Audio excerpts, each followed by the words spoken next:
going on, everybody? Josh here, the driver's seat. Let's get some control over our health. Excuse the sniffling and the nasalness sounding of my voice. I am a little under the weather. But today's question is, can you eat fruit on a keto diet?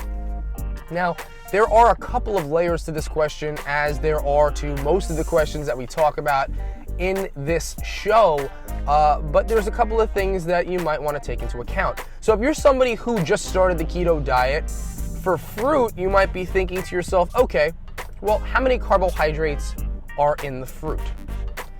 If you're somebody who has done the keto diet for a longer period of time, have a little bit more experience, you might be asking yourself, okay, how many net carbohydrates are in this fruit? So essentially that's carbohydrates minus the amount of fiber.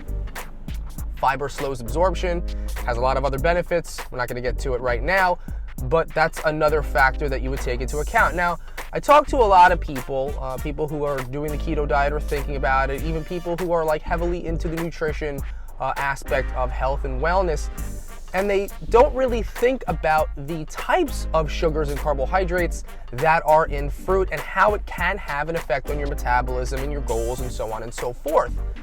So this factor is how much fructose is in the fruit. Fructose is essentially a fruit sugar, and it is treated differently than glucose in the body. Now, let's go over that real fast, and I won't bore you with the details, but fructose essentially is metabolized much different than glucose. Glucose can take many different pathways in the body. However, fructose can only be metabolized in the liver. Now, in past videos, we talked about the spillover process of carbohydrates, how it's stored, and if you're storing too much and it goes over that storage amount, you're going to be storing it as fat. We talked about de novo lipogenesis, and that's essentially what this is. Now, fructose goes straight to the liver, okay? And most of it is going to be converted to glycogen, which is the storage carbohydrate and the storage form of carbohydrates. Now, fructose goes straight for the liver and it goes straight for glycogen. So some of the fruits, depending on how high the amount of fructose there is in those fruits, can go straight to the liver and could basically fill up your glycogen stores too fast to the point of that spillover where you're storing it as fat. So that's the whole basic idea of fructose and how it relates to fruit and which fruits you should, I guess, watch out for, which ones you can have a good amount of, which ones have a good favorable amount of a fructose to glucose ratio and a nice amount of fiber. Let's just go through it. So what fruits are best for a ketogenic diet? And yes, the answer to the question is yes, you can have fruit on a keto diet. These 4 fruits I will highly recommend. They are raspberries, blackberries, blueberries, and strawberries. Okay? All of them have a favorable amount of glucose to fructose, okay? And they all have a nice amount of fiber per 100 grams, which is 3.5 ounce serving, which is essentially the palm of your hand. So when you're evaluating the amount of fruit that you're having in your diet, just understand a 3.5 ounce serving is a nice serving to have. It's essentially the palm of your hand, and it's going to yield 10 net carbohydrates, and you could spread that amount throughout these 4 fruits. So those are the 4 fruits. Now, which one of these fruits is the best one for a keto diet? So let's go through these charts here. I'm gonna pop them up. I might be wrong on a couple of them because I'm not obviously looking at them. I have to drive. So first we'll pop up the fructose chart. And as we go down the list, you're gonna find various fruits with much higher amounts of fructose, and these are the ones you want to steer clear of. These are the ones where that sugar is going to go straight to the liver. It's going to contribute to your glycogen stores, and eventually, if it contributes too much, that spillover will then be stored as fat. But if you hone in on strawberries are going to be, I believe, 2 grams to 3 grams of fructose, I believe, not sure. But I know for certain that raspberries are going to have the most favorable amount of glucose to fructose, the least amount of fructose. Also, if we look to this chart over here, which is essentially, oh, there's cops over here. All right, I'm gonna stop talking to a camera. I feel like that's illegal. I don't know. Who knows?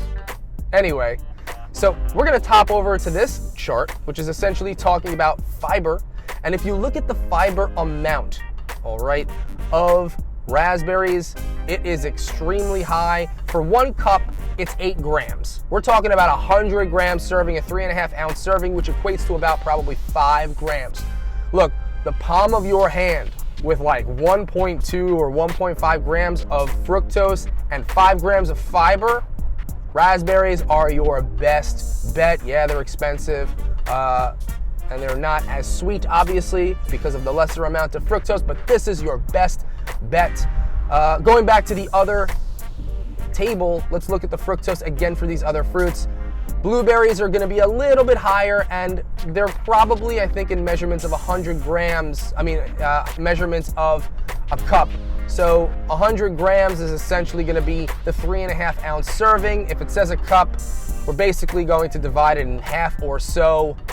We can use that estimation. But blueberries are probably going to have the most amount of fructose. These are the ones you kind of want to have, I guess, the least of.